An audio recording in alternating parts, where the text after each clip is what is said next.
கௌரவ மரியாதையில எடுத்து நான் வந்து நிக்க மாட்டேன். யாருன்னா மேசராசிக்காரங்க. ஸோ அப்படிப்பட்ட ஆட்கள் எங்க போய் தோத்து போவாங்க? எதனால பிரச்சனை வரும்னு பார்த்தீங்கன்னா, இவங்களுக்கு பூர்வ புண்ணியஸ்தானம் சொல்லக்கூடிய இடமும் சரி, பாக்கியாதிபதியும் சரி. இந்த குருவும் சூரியனும் அவங்களோட ஜாதகத்துல நல்ல வலுவா இருந்துச்சு அப்படின்னா, அதுதான் அவங்களுக்கு நெறைய பேருக்கு பார்த்தீங்கன்னா, அந்த ஆஃப்டர் மேரேஜ் பணம், பொருளாதாரம் சம்மந்தப்பட்ட விஷயம், வேலைக்கு போற இடத்துல ஒருத்தவங்களோட பழகுன இந்த பிரச்சனைகள்லாம் சந்திக்கிறது யாரு அப்படின்னா, அந்த தகப்பனாருடைய பாசம் எனக்கு கிடைக்கல. எங்க அப்பா தான் எனக்கு எல்லாமே நான் நினைச்சிட்டு இருந்தேன். பட் எனக்கு அது அவர்னால ஒரு சந்தோஷத்த கூட நான் அனுபவிக்க முடியல அப்படின்னு சொல்லக்கூடிய நபர்கள் யாருன்னா, கண்டிப்பா மிதுனத்துல இருக்கிறவங்களுக்கு. ஸோ இவங்க தான் இவங்களுக்கு எல்லா விதத்துலையும் சப்போர்ட் பண்ணுவாங்க. ஃபினான்ஷியலா சப்போர்ட் பண்ணுவாங்க. உனக்கு ஒரு ஒர்க் வேணுமா? அதுக்காக நான் அட்ஜஸ்ட் பண்றேன். உனக்கு தெரிஞ்ச இடத்துல உனக்காக ஒரு விஷயம் சொல்லி விடுறேன். இந்த அளவுக்கு எல்லாமே பண்ணுவாங்க. அதே வந்து அவங்க குடும்பத்துல ஏதாவது ஒரு நிகழ்வு அப்படிங்கும்போது, முதல்ல கழட்டி விட்டு போறது யாருன்னா,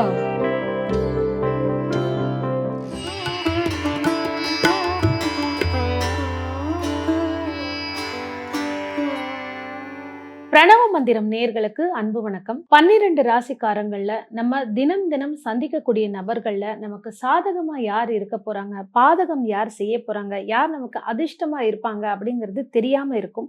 ஒரு சின்ன ஐடியா, ஒரு சின்ன தெளிவு கிடைச்சதுன்னா நம்ம அதற்கான சேர்க்கையோட ஒன்றிணைந்து பயணிக்கலாம். அதை பத்தி ஒரு தெளிவான ஒரு விளக்கம் கொடுக்கறதுக்காக காதல் ஜோதிடர் ஈஸ்வரி மேம் நம்ம கூட இணைஞ்சிருக்காங்க. மேம் வணக்கம். வணக்கம். 12 ராசிக்காரங்க இருக்காங்க.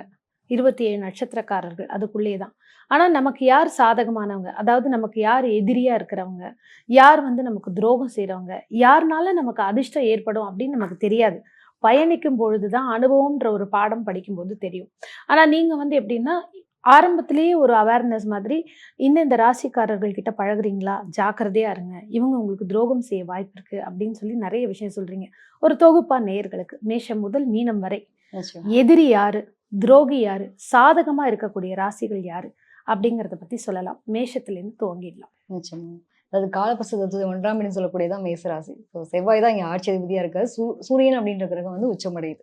ஸோ பொதுவா பார்த்தோம் அப்படின்னா, இந்த மேசராசினாலே வந்து ஒரு தனித்துவம்னு சொல்லலாம். ரொம்ப வந்து எதுக்கெடுத்தாலும் இப்படிதான் இருக்கணும்னா இவங்கள பார்த்துருக்கலாம் அப்படின்ற அளவுக்கு ஒரு தனித்துவமான ஆட்கள். எப்படி நம்ம முருகனை பார்க்குறோம் இல்லையா? முருகப்பெருமான் அப்படின்னாலே தனித்துவம் மாறி இவங்களுக்கும் அப்படிதான். இவங்களோட கோபமா இருக்கட்டும், வேகமா இருக்கட்டும், விவேகமா இருக்கட்டும், தான்ற அந்த ஒரு கெத்த விடாத ஆட்கள் யாருன்னா மேசராசிக்காரங்க தான். ஸோ இவங்களுக்கு என்னன்னா, இவ்ளோ திறமையான ஆட்கள் எங்க போய் தோத்து போவாங்க?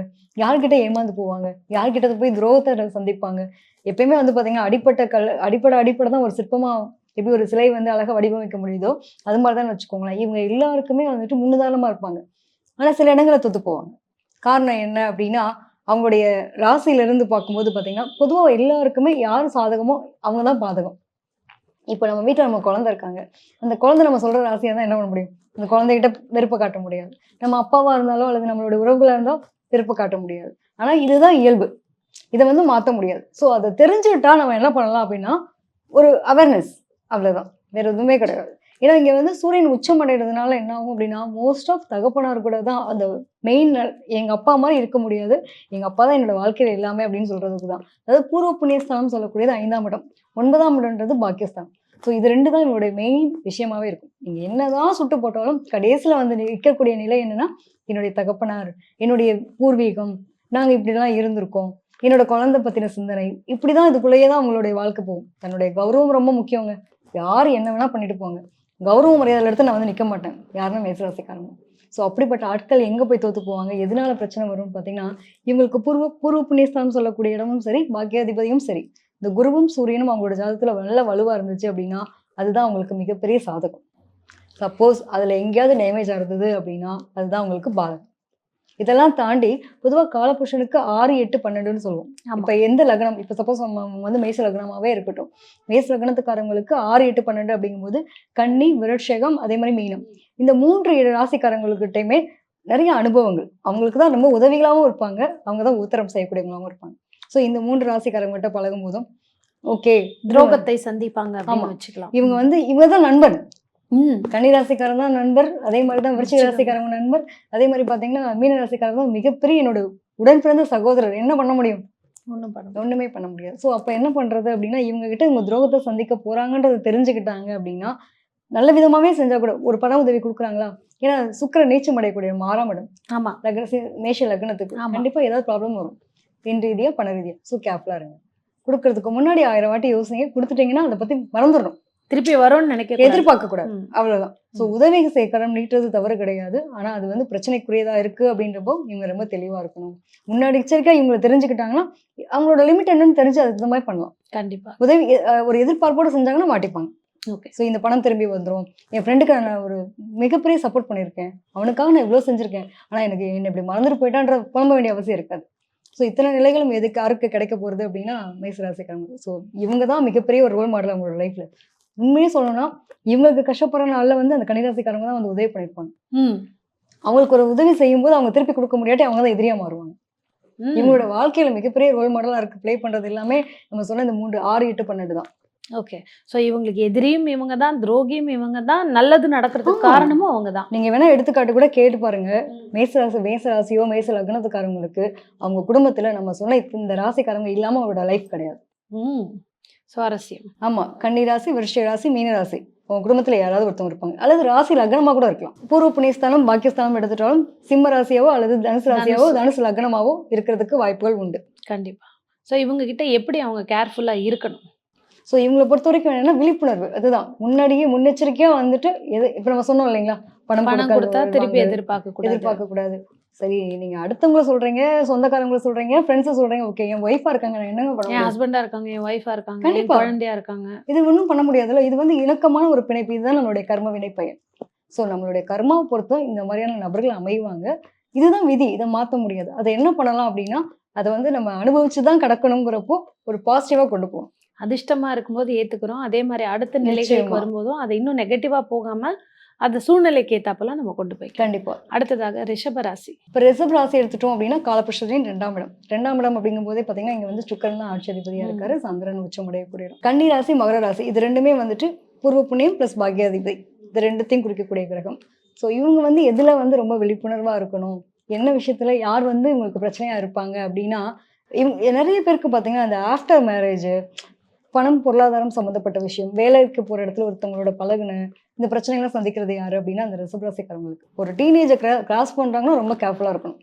இந்த ராசிக்காரங்கிட்ட எல்லாம் வந்துட்டு இதுதான் அவங்களுடைய மிகப்பெரிய லைஃப். என்னங்க உங்களுக்கு கோல் அப்படின்னா அந்த சின்ன பிள்ளைங்கள உங்களுக்கு என்ன அச்சீவ்மெண்ட், நீங்க என்ன எய்ம் இருக்கும் அப்படின்னு ஒரு படத்துல கூட நம்ம பார்த்துப்போம். பூ படம்னு நினைக்கிறேன். உனக்கு என்ன, நீ பெரிய பொண்ணாயி என்ன பண்ண போற, எனக்கு எங்க மாமாவை கல்யாணம் பண்ணிக்க போறேன் அப்படின்னு ஒரு குழந்தை சொல்ற மாதிரி சில பேருக்கு இந்த ரிஷபராசியை பொறுத்த வரைக்கும் அந்த ஆஃப்டர் மேரேஜ்க்கு அப்புறம் அவங்களோட லைஃப் கரியர் வேற மாதிரி டோட்டலா சேஞ்ச் ஆகும். ஸோ அதுதான் மெயின் ரோலேன்னு வச்சுக்கோங்களேன். ஸோ இவங்களுக்கு அந்த சுக்கிரன் அங்கே நீச்சம் அடைகிறதுனால புதன் அப்படின்ற கிரகம் வந்துட்டு ஆட்சி அதிபதியாக இருக்காது. ரொம்ப கம்யூனிகேஷன் சூப்பராக இருக்கும், எல்லாத்துலேயும் நல்லா இருப்பாங்க. இவங்களுக்கு ஒன்று சகோதர சகோதரிகளோட பிரச்சனை வரும். சப்போஸ் அப்படி இல்லை அப்படின்ற பட்சத்தில் இவங்களுக்கு வந்து பொருளாதாரம், இந்த தாய்மாமா உறவு ப்ளஸ் வந்து பூர்வ புண்ணியம் ஸ்தானம் சொல்லும்போது இவங்களுக்கு என்ன பிரச்சனை இருக்குன்னா அவங்களுடைய அத்தை, அவங்களுடைய மகள், இது சம்மந்தப்பட்ட பிரச்சனைகள் இவங்களுக்கு இருக்கும். ஸோ அந்த புதன் எங்கேயாவது அல்லது சுக்கிரன் எங்கேயாவது டேமேஜாக இருந்துச்சு அப்படின்னா அவங்க அதுதான் அவங்களுக்கு எனக்கு பெரிய சப்போர்ட் பண்ணாங்க. நான் படிக்கும்போது என்னோட மாமா தான் எனக்கு பணம் கொடுத்து உதவுனாரு. அவர் கொடுக்கலன்னா எனக்கு நான் இந்த அளவுக்கு இருக்க மாட்டேன்னு சொல்லக்கூடிய நபர் யாருன்னா ரிஷப ராசிக்காரங்க. சப்போஸ் அந்த புதன் வந்து சுக்கிரனோ டேமேஜாக இருந்துச்சு அப்படின்னா இவங்களுக்கு அதுவே பாதகம். ஸோ தாய்மாமா வழி உறவு துண்டிக்கப்படும். பொதுவாக வந்து பார்த்தோம் அப்படின்னா இப்போ அந்த மகரம்னு எடுத்துக்கிறோம். மகரம் அப்படிங்கும்போது இவங்களுக்கு எப்பவுமே இந்த ஜெனட்டிக் மரபு ரீதியான பிரச்சனைகள், என்னோட பூர்வீக சொத்து கிடைக்கல, இந்த மாதிரியான ஒரு எண்ண சிந்தனைகள் எப்பயுமே அந்த பூர்வீகத்துக்கும் இவங்களுக்கும் தொடர்பு இருக்கும். இந்த பூர்வீகம் என்னது அப்படின்னா அந்த பாக்கியஸ்தானம் சொல்லும்போது குழந்தை பிறப்பு சம்பந்தப்பட்ட விஷயத்துல குழந்தைகள் பத்தின கவலைகள், அவங்களோட பூர்வீகத்திலே பாத்தீங்கன்னா அந்த லேட்டா குழந்தை பிறக்கிறது, இந்த மாதிரி விஷயங்கள்லாம் இருக்கும்.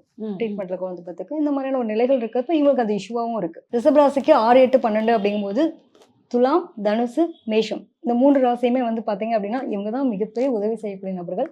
இவங்க தான் இவங்களுக்கு லைஃப்ல வந்து மிகப்பெரிய எதிரியா இருக்கக்கூடிய நபர்கள். துரோகத்தை கொடுக்கக்கூடிய நபர்கள் யாருன்னா இவங்கள தான் இருக்கு. ஸோ இந்த விஷயத்துல இவங்க ரொம்ப கவனமா இருக்கணும். அப்போ லைஃப் பார்ட்னரா இருந்தா என்ன பண்றது, சேம் அதே தான். ஸோ விட்டு கொடுத்தா மட்டும்தான் லைஃப் நல்லா இருக்கும். புரிஞ்சுக்கோங்க, அவ்வளவுதான். இது நம்மளுடைய விதி பயன், கர்ம வினை பயன். அதுவும் பாத்தீங்கன்னா உங்களுக்கு பாக்கியாதிபதியா யார் வர்றாரு அப்படின்னா சனிதான் பாக்கியாதிபதியாவே வர்றாரு.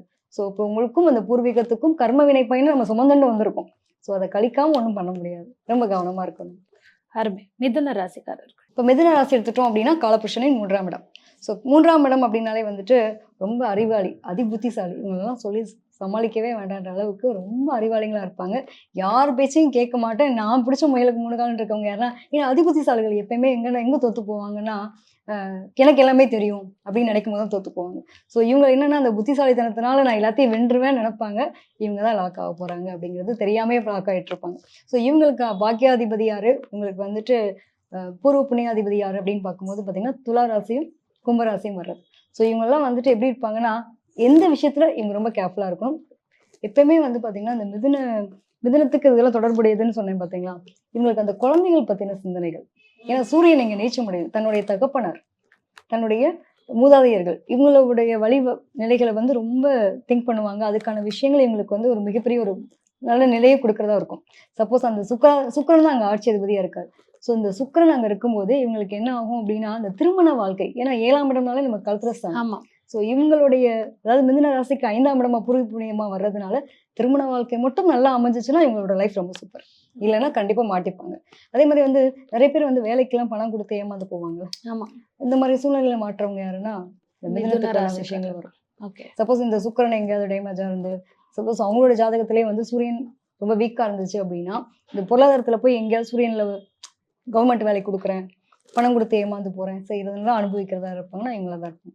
ஸோ கும்பம் எடுத்துட்டோம். இப்போ வந்து பாக்கியாதிபதி இவங்களுக்கும் வந்து பாத்தீங்கன்னா பூர்வீக புண்ணிய ஒரு தொடர்பு அப்படின்னு பூர்வ சொல்லுவோம். புண்ணியஸ்தான். பூர்வ புண்ணிய தொடர்பு. இவங்களுக்குலாம் வந்து அந்த தகப்பனாருடைய பாசம் எனக்கு கிடைக்கல. எங்க அப்பா தான் எனக்கு எல்லாமே நான் நினைச்சிட்டு இருந்தேன். பட் எனக்கு அது அவர்னால ஒரு சந்தோஷத்த கூட நான் அனுபவிக்க முடியல அப்படின்னு சொல்லக்கூடிய நபர்கள் யாருன்னா, கண்டிப்பா மிதுனத்துல இருக்கவங்களுக்கு நிறைய பேருக்கு அந்த குடுப்பனை இருக்கும். என்னெல்லாம் என்ன ஜட்ஜ்மெண்ட் பண்ணிட்டே இருக்காங்க, என்ன வாட்ச் பண்ணிட்டே இருக்காங்க, என்ன ஏதாவது சொல்லிட்டே இருக்காங்கன்ற மாதிரி வருத்தப்படுவாங்க. ஸோ இவங்களுக்கும் அந்த பூர்வீகத்துக்கும் தொடர்பு இருக்கக்கூடிய விஷயங்கள் இது 2 தான். பூர்வீக சொத்துக்களை வந்து அனுபவிக்கிறதுல மிகப்பெரிய ஒரு போராட்டத்தை அனுபவிக்கிறவங்க யாருன்னா மிதுனராசிக்காரங்க.